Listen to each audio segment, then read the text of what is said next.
Okay friends, మనం ఈరోజు preamble గురించి రివిజన్ పాయింట్ ఆఫ్ వ్యూలో ఇంపార్టెంట్ పాయింట్స్ తెలుసుకుందాము. అసలు ఈ ప్రియాంబుల్ అనేది ఇంట్రడక్టరీ స్టేట్మెంట్ అనమాట కాన్స్టిట్యూషన్కి. మనము గుర్తుపెట్టుకోవాల్సిన పాయింట్ ఏంటంటే ఇక్కడ మన కాన్స్టిట్యూషన్ మొత్తం అయిన తర్వాత ప్రియాంబుల్ని డిజైన్ చేశారనమాట మన వాళ్ళు. ఈ కాన్స్టిట్యూషన్ మనది కంప్లీట్ అయిపోయిన తర్వాత 2 స్క్రిప్ట్స్ అనమాట కాన్స్టిట్యూషన్ది. ఒకటేమో హిందీలో, ఇంకోటేమో ఇంగ్లీష్లో సబ్మిట్ చేస్తారనమాట మనకి. అవి ఇప్పటికి కూడా ఇండియన్ పార్లమెంట్ మ్యూజియంలో ఉంటాయి అనమాట. ఒకటి హిందీలో, ఇంకోటి ఇంగ్లీష్లో. ఇంకొక ఇంపార్టెంట్ పాయింట్ ఏంటంటే మన కాన్స్టిట్యూషన్ మొత్తం కూడా హ్యాండ్ రిటన్ అనమాట. అది టైప్ చేయను లేదు, ప్రింట్ చేయను లేదనమాట. మొత్తం హ్యాండ్ రిటన్ కాన్స్టిట్యూషన్ మంది. ఇక్కడ ఇంట్రెస్టింగ్ ఫ్యాక్ట్ ఏంటి అంటే ప్రియాంబుల్ ఇంట్రడక్షన్ అంటే ఫస్ట్ ఓపెనింగ్ స్టేట్మెంట్ లేదంటే బిగినింగ్ గాంధీ గారి పేరుతో కానీ లేదంటే ఏదైనా మన భారతదేశం దేవుళ్ళతో పేరుతో కానీ పెట్టాలని చెప్పని కొంతమంది ప్రపోజ్ చేశారనమాట. కానీ లేదు మనది సెక్యులర్గా ఉండాలని చెప్పని వాళ్ళు అలాంటివి ఏమీ తీసుకోలేదన్నమాట. R&D ప్రపోజల్స్ని కూడా రిజెక్ట్ చేశారు.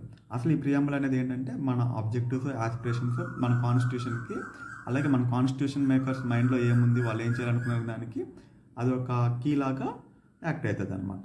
దీన్ని ID card of the constitution అన్నది ఎవరు అంటే నాని పాల్కివాలా. ఈ స్టేట్మెంట్స్ అడుగుతారు, ఇలా ఎవరు అన్నారు అని చెప్పేసి. ID card of the constitution అన్నది ఎవరు అంటే నాని పాల్కివాలా. అలాగే కీనోట్ అన్నది ఎవరంటే ఎర్నెస్ట్ బేకర్. ఇవి గుర్తుపెట్టుకోండి. సోల్ ఆఫ్ కాన్స్టిట్యూషన్ అన్నది ఎవరంటే పండిత్ ఠాకూర్ దాస్ భార్గవ.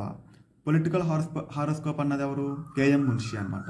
ఈయన గుర్తున్నారా మీకు? కేఎం మున్షి ఎవరు? మనం లాస్ట్ టైం చెప్పుకున్నాము, డ్రాఫ్టింగ్ కమిటీ మెంబర్ అనమాట ఈయన. సో తర్వాత ఇప్పుడు మనము ప్రియాంబుల్ అనేది ఇది కూడా లాస్ట్ టైం చెప్పుకున్నాము.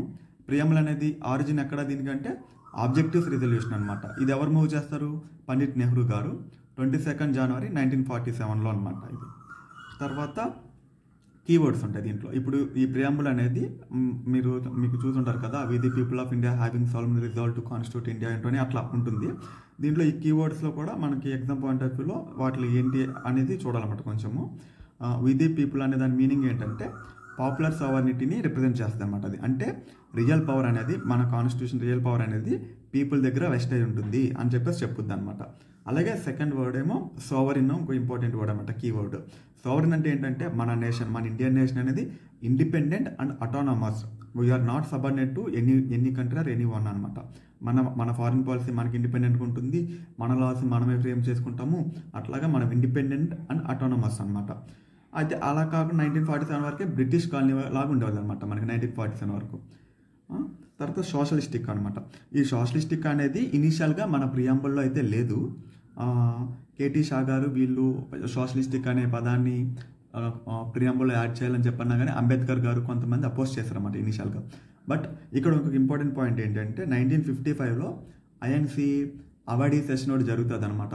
ఈ సోషలిస్టిక్ ప్యాటర్న్ ఇంపార్టెన్స్ ఏంటి అని చెప్పేసి ఆ సెషన్లో డిస్కస్ చేస్తారు. అది గుర్తుపెట్టుకోండి, అడిగే ఛాన్స్ ఉంటుంది. 1955 INC అవార్డీ సెషన్ అక్కడ డిస్కస్ చేస్తారు. Later on through 42nd constitutional amendment act 1976 ఈ సోషలిస్టిక్ అనే పదాన్ని అక్కడ మనం యాడ్ చేస్తాం అనమాట ప్రియాంబుల్లో. సోషలిస్టిక్, సెక్యులర్, ఇంటిగ్రిటీ ఈ 3 పదాలు కూడా 42nd అమెండ్మెంట్ యాక్ట్లో మనము యాడ్ చేస్తాం. గుర్తుపెట్టుకోండి, ISI అనమాట. ఇంటిగ్రిటీ, సెక్యులర్, సోషలిస్టిక్ ఈ 3 పదాలని మనం 42nd 1976లో యాడ్ చేస్తాం అనమాట. ఇందుకు ఏంటి సోషలిస్టిక్ అంటే డిస్పారిటీస్ ఉండకూడదు, ఇన్కమ్ డిస్ట్రిబ్యూషన్ కానీ ఏదైనా కానీ ఈక్విటబుల్ డిస్ట్రిబ్యూషన్ జరగాలి, మనకి society as a whole important, individualistic కాదు క్యాపిటలిస్ట్లో లాగా అని చెప్పేసి అనేది సోషలిస్టిక్ అనమాట. అలాగే సెక్యులర్ అని ఏంటంటే స్టేట్, రిలీజియన్ సెపరేట్గా ఉంటాయి అనమాట. మింగిల్ అయిపోయి స్టేట్ కంటే మన స్టేట్ కంటే ఒక స్టేట్ రిలీజియన్ అట్లా ఏమి ఉండదు అనమాట. సో మన స్టేట్, రిలీజియన్ కూడా సెపరేట్ అయి ఉంటాయి. అలాగే ఆర్టికల్ 25 to 28 కూడా రైట్ టు రిలీజియన్ అనేది మనకు చెప్తూ ఉంటాయి అనమాట ఇక్కడ ఉన్న ఆర్టికల్స్. అలాగే నెక్స్ట్ ఇంపార్టెంట్ కీవర్డ్ ఏంటి అంటే డెమోక్రటిక్ అనమాట. డెమోక్రటిక్ ఏంటంటే మనదే పాపులర్ డెమోక్రసీ. పాపులర్ డెమోక్రసీ ఏంటంటే మనము రిప్రజెంటేటివ్స్ని ఎలక్ట్ చేస్తాము, వాళ్ళు మన రిప్రజెంటేటివ్గా వాళ్ళు లాస్ ఫ్రేమ్ చేస్తారు, వాళ్ళు రూల్ చేస్తారన్నమాట. పాపులర్ డెమోక్రసీ ఏంటంటే మన ఇప్పుడు ప్రజానాయకులు వీళ్ళని మనం ఎన్నుకుంటాము, వాళ్ళు మన తరపున రూల్ చేస్తారన్నమాట. వాళ్ళు మన తరపున లాస్ ఇవన్నీ మన కోసం ఫ్రేమ్ చేసి గవర్న్ చేస్తారు. దీన్నే పాపులర్ డెమోక్రసీ అంటారు. మనది ఏ టైప్ ఆఫ్ డెమోక్రసీ అంటే ఇండైరెక్ట్ ఫార్మ్ ఆఫ్ డెమోక్రసీ అనమాట.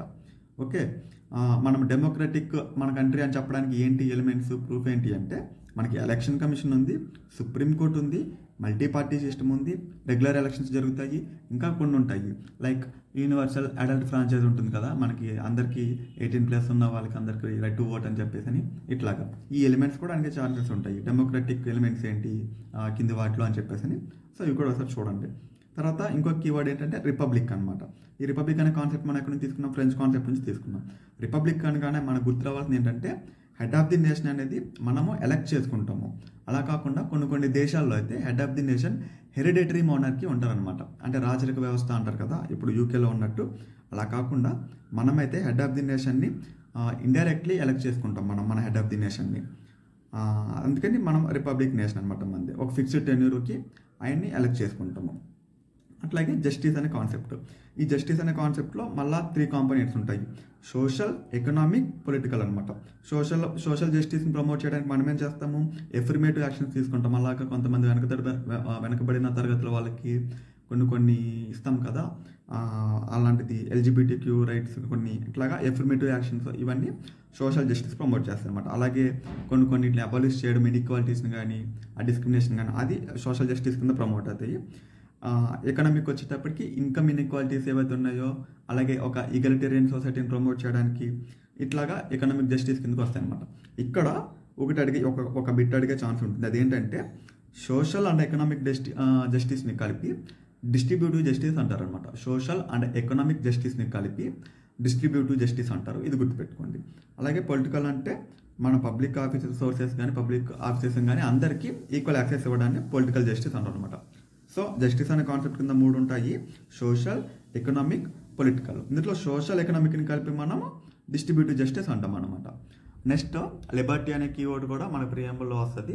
ఈ లిబర్టీ కింద 5 టైప్స్ ఆఫ్ లిబర్టీస్ ఉంటాయి అనమాట మనకి: Liberty of thought, Liberty of expression, Liberty of belief, Liberty of faith, Liberty of worship అనమాట. అయితే ఇవన్నీ కూడా అబ్సల్యూట్ లిబర్టీస్ ఏం కాదనమాట. వీటన్నిటికి రిస్ట్రిక్షన్స్ ఉంటాయి. ఆర్టికల్ 19 క్లాస్ 2 వాటిలో ఉంటాయి అన్నమాట ఇలాగా. సో ఈ తర్వాత నెక్స్ట్ మనకు వచ్చేసి కీవర్డ్ ఏంటంటే ఈక్వాలిటీ అనమాట. ఈక్వాలిటీ ఏంటంటే స్పెషల్ ప్రివిలేజెస్ అంటూ ఏమి ఉండవు అనమాట అందరికీ. సో దాన్ని మనం ఈక్వాలిటీ అంటాము. ఈ లిబర్టీ డెఫినేషన్ కూడా ఈ మధ్య క్వశ్చన్స్లో అడుగుతున్నారు. దీని మీద కొంచెం డీటెయిల్గా చూసుకోండి మీరు. లిబర్టీ ఏంటంటే మనము ఏంటి అంటే ఇండివిజువల్ యాక్షన్స్ మీద రిస్ట్రిక్షన్స్ అట్లా ఏముండదు అనమాట. రిస్ట్రిక్షన్స్ అలా ఏమి ఉండవు. దాంతో పాటుగా మనము స్టేట్ అనేది కొన్ని ఆపర్చునిటీస్ని బెటర్గా ప్రొవైడ్ చేస్తుంది అనమాట. స్పిరిచువల్గా, ఎకనామిక్గా, పొలిటికల్గా వాళ్ళు ఎంపవర్ అవ్వడానికి స్టేట్ అనేది కొన్ని అవకాశాలు ప్రొవైడ్ చేస్తూ ఉంటుంది. మనం కన్ఫ్యూజ్ అయ్యే ఛాన్సెస్ ఎక్కువ ఉంటాయి. స్పిరిచువల్గా, ఎకనామిక్గా, ఇంటెలెక్చువల్గా స్టేట్ ప్రొవైడ్ చేస్తుంది లిబర్టీ కింద అంటే ఇది అయ్యి ఉండదు అనుకుంటాం. బట్ యాక్చువల్గా ప్రొవైడ్ చేస్తుంది, అది కూడా లిబర్టీ కిందకే వస్తుంది అనమాట. అంటే ఇండివిజువల్ హోలిస్టిక్ డెవలప్మెంట్ కూడా ప్రమోట్ చేసే ప్రొవిజన్ కూడా ఈ లిబర్టీ కింద వస్తుంది అనమాట. సో అది కూడా ఒకసారి గుర్తుపెట్టుకోండి. ఫ్రెటర్నిటీ అంటే ఒక సెన్స్ ఆఫ్ బ్రదర్హుడ్ అనమాట. మనమంతా ఒకటే, మనమంతా సహోదర భావం ఇట్లా ఆ కిందకు వస్తుంది. దీన్ని ఏది ప్రమోట్ చేస్తుంది అంటే మనకి సింగిల్ సిటిజన్షిప్ మొన్న చెప్పుకున్నాం కదా మనం, సింగిల్ సిటిజన్షిప్ అలాగే ఫండమెంటల్ డ్యూటీస్ అనమాట. మన సిటిజన్స్కి మాత్రమే అవైలబుల్గా ఉంటాయి కదా అట్లాగా. ఇది ఇంకొక ఇంపార్టెంట్ ఏంటంటే ప్రియాంబుల్ డిస్కస్ చేస్తున్నప్పుడు ఈ ప్రియాంబుల్ పీఠిక ఏదైతే ఉందో ఇది మన రాజ్యాంగంలో భాగమా అంటే ఫస్ట్ బెరుబరీ యూనియన్ కేసు అని ఉంటుంది. ఆ బెరుబరీ యూనియన్ కేసులో ఏం చెప్పిందంటే ఈ ప్రియాంబుల్ పీఠిక అనేది రాజ్యాంగంలో భాగం కాదు అని చెప్పారనమాట.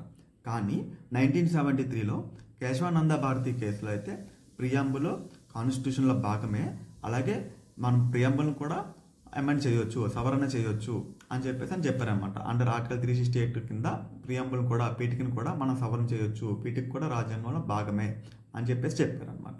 కానీ ఈ సవరణ చేసేటప్పుడు అంటే అమెండ్ చేసేటప్పుడు ఈ బేసిక్ స్ట్రక్చర్ కాన్సెప్ట్ అనేది మనం మైండ్లో పెట్టుకోవాలి.